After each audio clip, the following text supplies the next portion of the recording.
وہ اقبال علیہ رحمہ بھی انہوں نے کہا کہ بات جو دل سے نکلتی ہے اثر رکھتی ہے، پر نہیں طاقت پرواز مگر رکھتی۔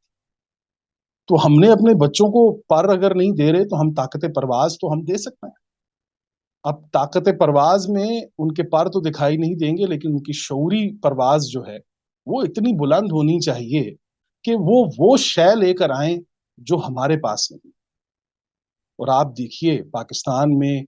اور انڈیا میں اور بنگلہ دیش اور نیپال، جہاں پر بھی یہ ہماری بات سنی جا رہی ہے، ہم سب سے یہ ریکویسٹ کر رہے ہیں کہ دیکھیے اپنے بچے کی تربیت آپ اس انداز سے، اس خوبصورتی سے کیجئے کہ آپ ایک تو اسے یقین دلا دیجئے کہ آپ اڑ سکتے ہیں، آپ کے اندر اڑنے کی صلاحیت ہے، آپ بغیر پر کے اڑ سکتے ہیں۔ اللہ نے آپ کو یہ صلاحیت دی ہے کہ آپ شعوری طور پر، اب تو یہ حال ہے کہ ہمارا بچہ جو ہے ایک اپنے موبائل اسکرین پر یا لیپ ٹاپ کی اسکرین پر پوری دنیا دیکھتا ہے، پوری دنیا کو جانتا ہے۔ تو چونکہ آپ کا سوال تھا کہ جدید دور میں ہم جو چیز استعمال کر رہے ہیں اس میں ہم اپنے بچوں کو جو ہے وہ کیسے ان کی رہبری کر سکتے ہیں ان تمام تر چیزوں میں، تو ہم نے اپنے بچوں کو یہ بتانا ہے کہ ہدہد کے پاس کیا کوالٹیز ہیں۔ اب ہدہد جو ہے ایک تو بتا دیا ہے کہ وہ انفارمیشن لے کر آیا ہے جو یہ کہہ رہا ہے کہ سلیمان علیہ السلام کو کہ آپ کے پاس آپ وہ احاطہ نہیں کر پائے جس چیز کا احاطہ میں نے کر دیا۔ دوسرا اس نے کہا کہ میں نبال یقین کے ساتھ آیا ہوں، میں سبا سے آیا ہوں اور نبال یقین سے آیا ہوں کہ میں بنبع یقین ایک ایسی انفارمیشن لے کر آیا ہوں۔ اب میں نے پہلے بھی عرض کر چکا کہ جس طرح قرآن میں ایک معنی کے لیے دو لفظ نہیں آئے، تو آپ کو پتا ہونا چاہیے کہ نبا میں اور خبر میں کیا فرق ہوتا ہے۔ خبر جو ہوتی ہے یہ ماحول سے لی جاتی ہے، جیسا کہ نیوز کا ورڈ ہے نارتھ ایسٹ ویسٹ ساؤتھ، تو یہ اپنے ماحول سے لی ہوئی ایک انفارمیشن ہوتی ہے، اسے خبر کہا جاتا ہے۔ لیکن وہ بات کہ جو تین زمانوں پر محیط ہو، تین زمانوں کا احاطہ کر رہی ہو اور خارج سے آئی ہو، اسے قرآن کریم نبا کہتا ہے۔ نبا جو ہوتی ہے وہ تین زمانوں پر ہوتی ہے اور اس کا جو ریسیور ہوتا ہے اسے نبی کہا جاتا ہے۔ آپ یہ کمال دیکھیے۔ تو اب یہ یہاں پر جو انہوں نے کہا کہ میں ایک نبا لے کر آیا ہوں، چونکہ وہ اس ماحول میں وہ خبر موجود نہیں تھی، اگر وہاں پر کسی کو یہ خبر ہوتی تو یہاں پر ہدہد یہ الفاظ استعمال کرتا کہ میں آپ کے پاس خبر یقین لے کر آیا ہوں، لیکن اس نے کہا نہیں جناب، میں نبا لے کر آیا ہوں، وہ انفارمیشن جو اس سے پہلے کسی کے پاس نہیں۔ ایک نبی یہی کام کرتا ہے، اور پورا قرآن کریم اور نبوت پورے ختم نبوت کی بنیاد ان دو الفاظ کے اوپر سٹینڈ کرتی ہے قرآن کریم کے اندر، کہ بہت سے خبری جو ہے نا، جنہوں نے بہت سے مخبروں نے جب یہ نبوت کا دعویٰ کیا ہے تو انہیں یہ پتا ہونا چاہیے کہ خبر میں اور نبوت میں کیا فرق ہے۔ تو یہ ایک بہت بڑی بات تھی۔ انہوں نے کہا کہ میں نبا یقین لے کر آیا ہوں، تو اب وہ جو انفارمیشن اس حدود نے کلیکٹ کی ہے اس پر وہ 1000% مکمل ہے، 1000%۔ آگے چل کے وہ بتا رہا ہے کہ جناب وہ ایسی ایک خاتون ہے کہ جہاں پر ہر چیز بہترین ہے، ان کو میسر ہے۔ اب پہلے تو اس نے ان کی اکنامیکل جتنے بھی فیکٹس تھے ان کا جائزہ لے لیا ہے، ٹھیک ہے جی، ان کی معاشی حالت کو بڑا زبردست طریقے سے انہوں نے دیکھا ہے۔ دوسرا انہوں نے ان کے عقائد کو، ان کی مذہبیت کو بھی جانچ لیا ہے کہ یہ سورج کا سجدہ کرتے ہیں، لیجئے جناب، سورج کو پوجتے ہیں، سورج کو پوجتے ہیں، جس طرح کے سورج کو آج کل ہمارے بھی کچھ ملحد پوج رہے ہیں جو کہ انرجی کو اپنا خدا مانتے ہیں، تو یہ بھی ایک بہت بڑی علامت ہے۔ تو وہ بتا رہا ہے کہ جناب وہ جو ہیں وہ یہ کہہ رہے ہیں کہ وہاں پر ایک خاتون ہے کہ جن کے فالوورز جتنے بھی ہیں وہ سارے سورج کو پوجتے ہیں، اور پھر آگے چل کر وہ اللہ کی عظمت کو بیان کرتا ہے کہ وہ تو اللہ عظیم ہے، بہت عظیم ہے۔ تو اس کا مطلب یہ ہے کہ یہ حدود جو ہے اس کے کانسیپٹس بڑے کلیئر ہیں، اس کے کانسیپٹس بڑے کلیئر ہیں۔ تو ہم نے اپنے ابناء کو وہ حدود بنانا ہے کہ جس کے کانسیپٹس بڑے کلیئر ہونے چاہیے۔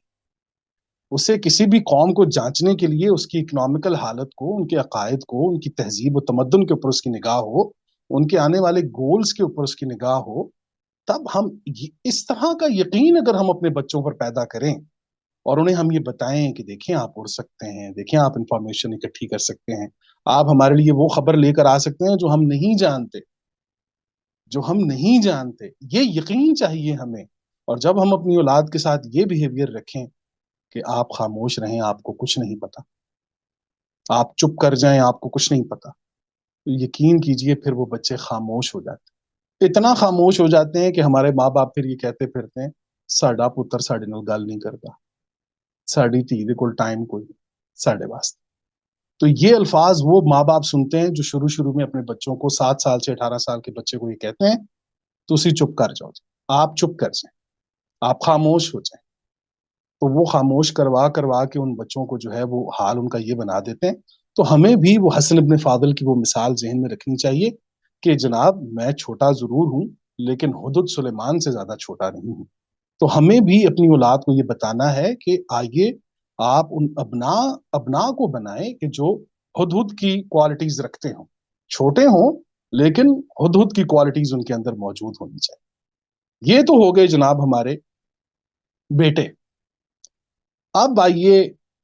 ہماری بہت ہی پیاری بیٹیوں کی طرف۔ ٹھیک ہے جی، اب بیٹیوں کی تربیت کے بارے میں جب ہم بات کریں گے تو حیران کن بات یہ ہے کہ سورہ نمل ہی میں آپ یہ دیکھ لیجئے کہ آگے چل کے آپ دیکھیں گے کہ کہا جا رہا ہے کہ اللہم صلی علی محمد، میں نکال لیتا ہوں جی آیت۔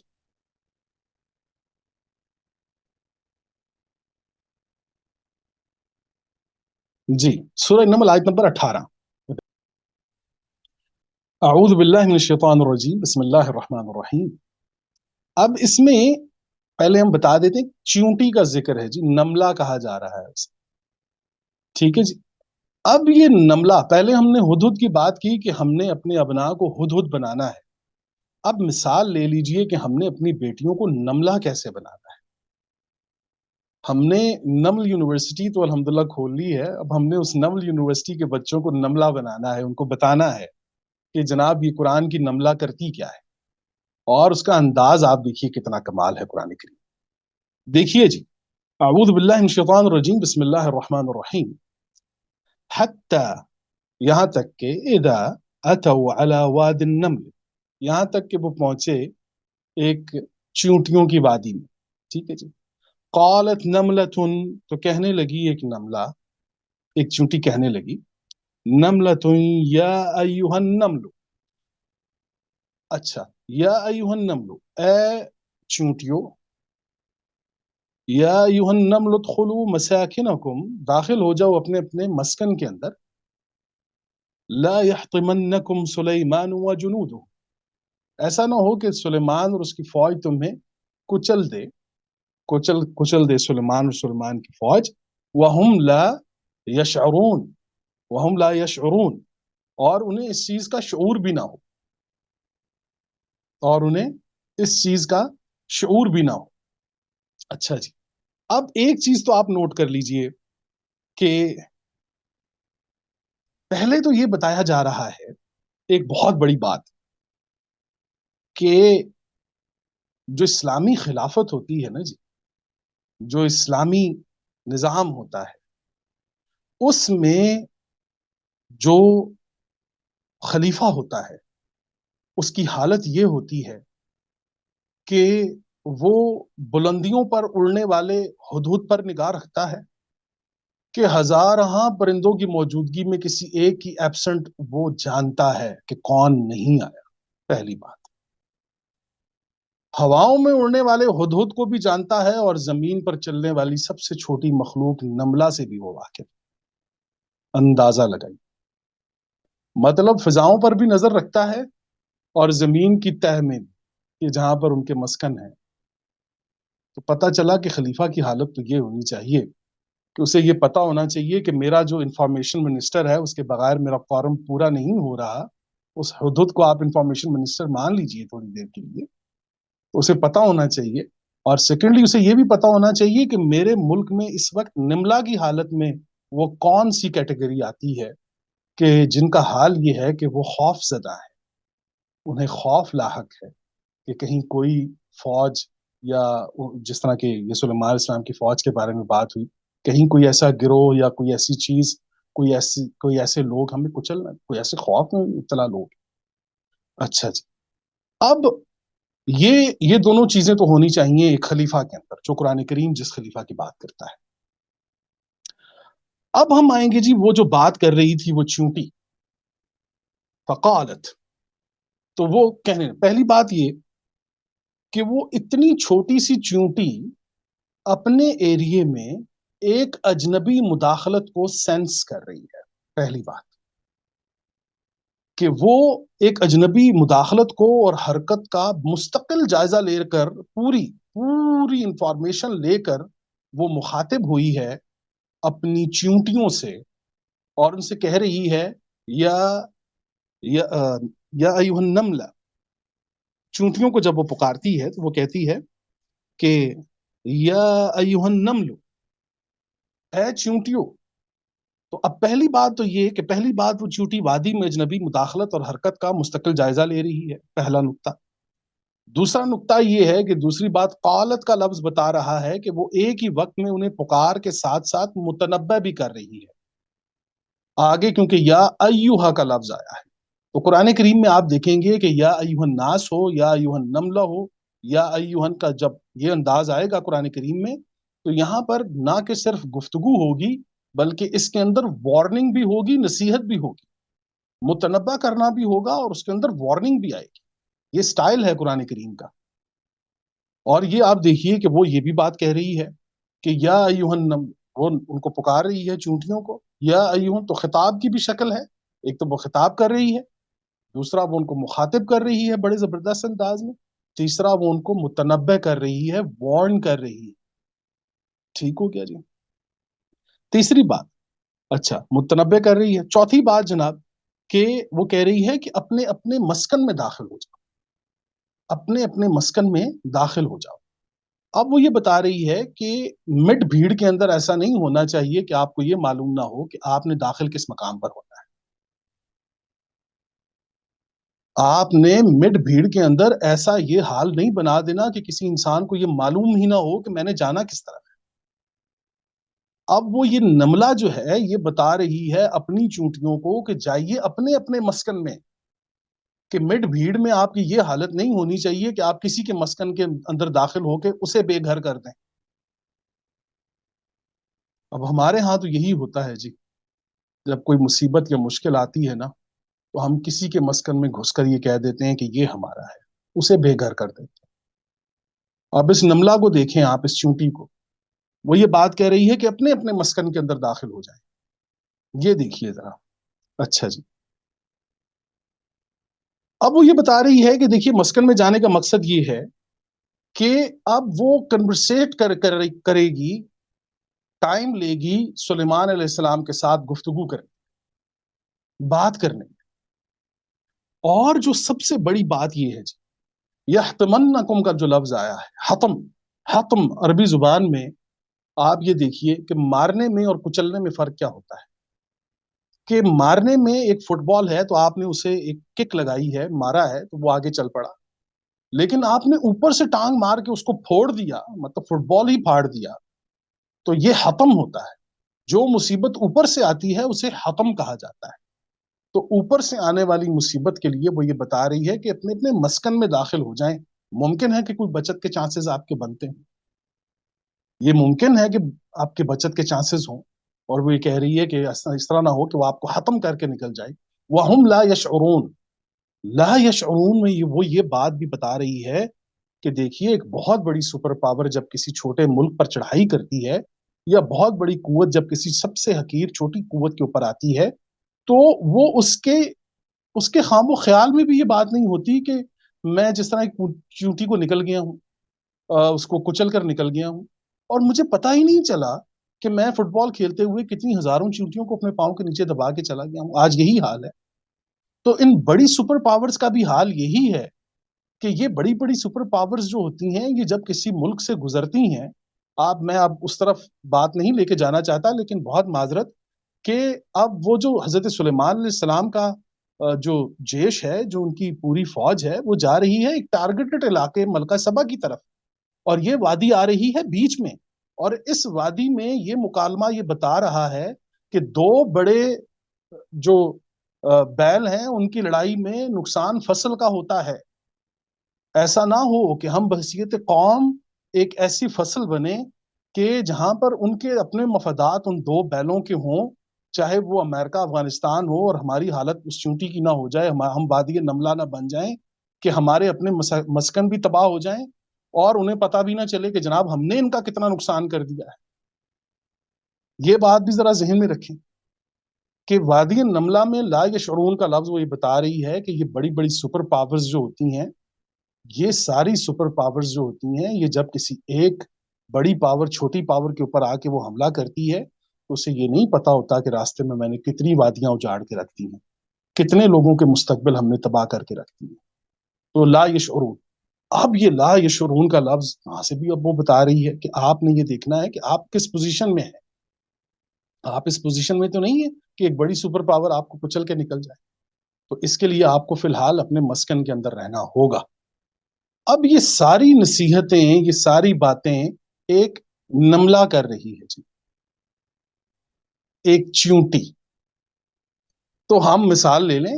کہ فضال ابھی ہم اپنے بچوں کو، میں اپنی بیٹی کو ایک نملہ کی تربیت دینے کے لیے، ایک چیونٹی کی کنورسیشن سکھانے کے لیے مجھے یہ سارا کچھ کرنا پڑ رہا ہے۔ اور میں اگر یہ کہوں کہ نہیں نہیں نہیں، یہ چیونٹی نہیں تھی، یہ ایک عسکری خاتون تھی، ان کی حکومت تھی، یہ وقت نہیں ہے اس بچی کا۔ آپ اسے بتا دیجئے کہ یہ چونٹی ہے اور اس چونٹی نے یوں ہی کنورسیٹ کیا ہے، آپ مان لیجئے اس بات کو، لیکن یہ ضرور بتائیے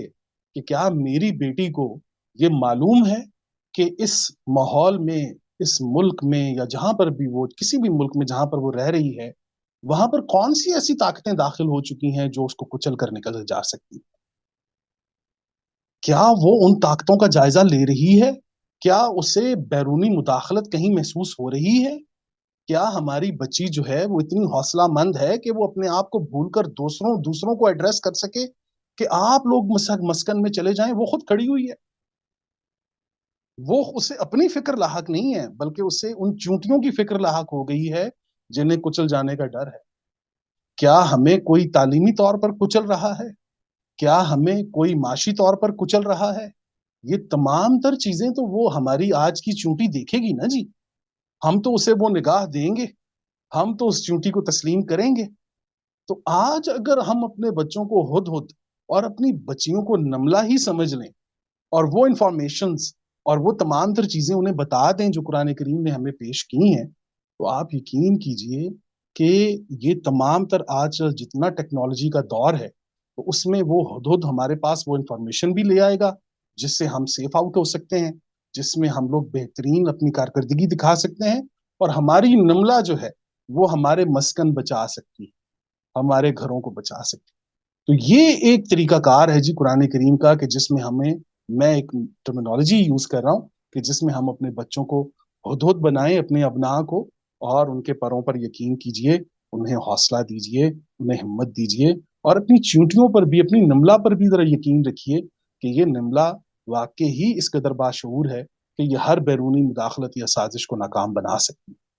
تو جناب یہ ہے ہماری طرف سے یہ بات اور یہ گفتگو کہ جو ہمارے بچوں کے اندر، ہمارے ماں باپ کے اندر ایک بہترین تغیر پیدا کر سکتی ہے۔ جزاکم اللہ۔ جی بہت خوبصورت زبیر بھائی، آپ نے اس انداز میں رہنمائی فراہم کی ہے قرآن پاک کی آیات کی روشنی میں نملہ اور خود کی مثال سے، کہ کتنی شعوری سطح جو ہے نا ہمیں بلند کرنے کی ضرورت ہے بچوں کی، کہ وہ ان چیزوں کو آبزرو کریں، ان کو انالائز کریں اور اس کے مطابق فیصلہ سازی کر سکیں، اور اس انفارمیشن کو ٹرانسفر کر سکیں صحیح معنوں میں، صحیح انداز میں، اور متعلقہ حکام یا متعلقہ بندوں تک جہاں پہ ان کو انفارمیشن کے بارے میں مناسب جواب بھی ملتا ہو اور مناسب ویلکم۔ ریئیکشن ہو سکے۔